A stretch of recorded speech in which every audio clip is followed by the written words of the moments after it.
Kyle Brennan, and this is Miss Champagne for an interview about her job as a chemistry teacher at TWHS.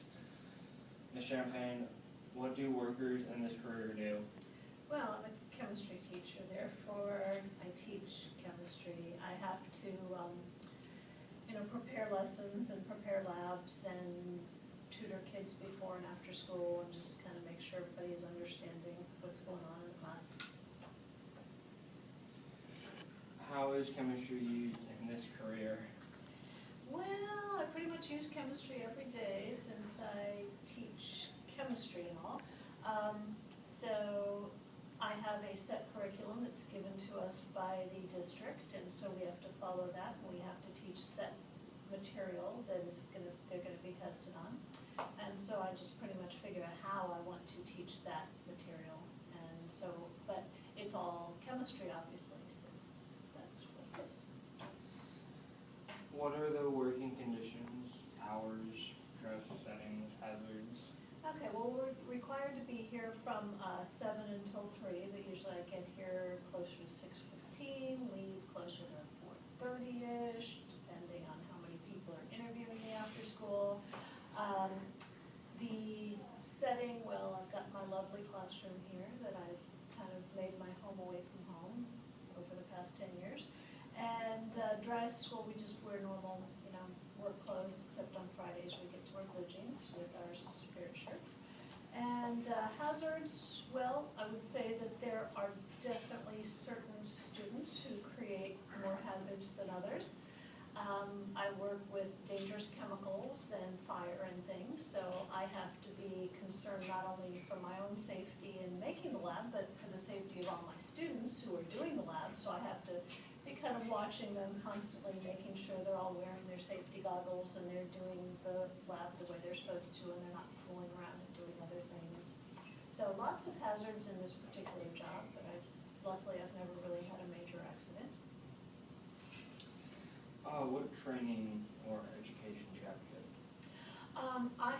You have to have a bachelor's degree. I have a bachelor's in science with a minor in education. I've taken some graduate classes, but I did not finish my graduate degree.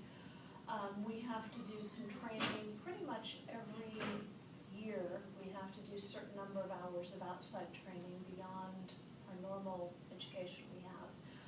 So usually every other summer I go off for a week to do a class, and then on the summers I don't do that, I just do short things. But we are always kind of brushing up, learning new things about what's going on in the world of chemistry, things like that. What are some personal attributes that help you excel in your career?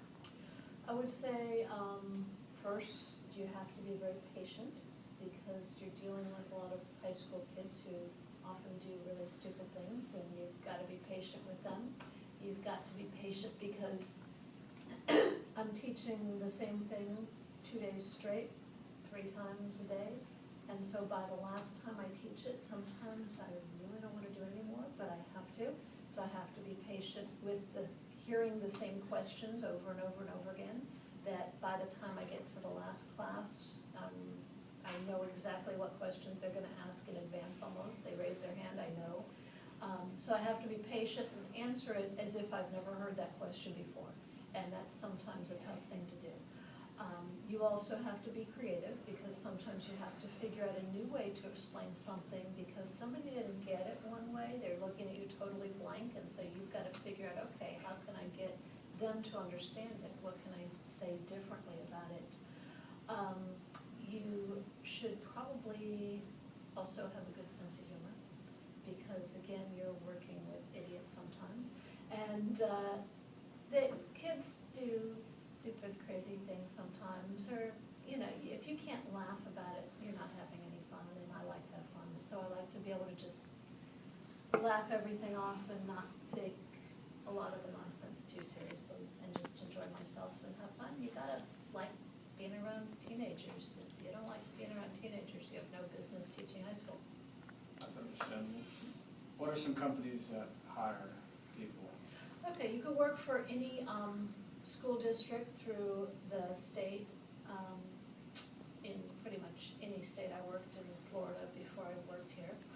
You could work not only for public school, you could work for private school also, which I also did that. I worked for both public and private schools in Florida. You could do tutoring on the outside.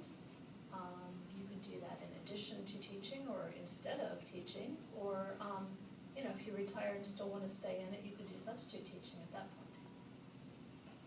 Who are some prominent figures that have worked in this field before? I'd say that almost all famous scientists that we know worked as a college professor. They were a teacher at one point or throughout almost all their lives for some of them. That's where they did most of their research, is through universities, through where they worked.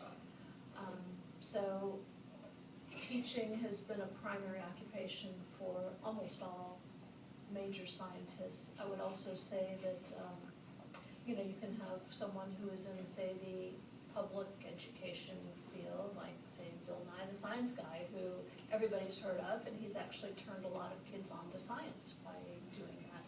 And of course, there are at least one really famous teacher at the Willis High School, but everybody knows her, so I won't even mention that one. Thank you. You're welcome.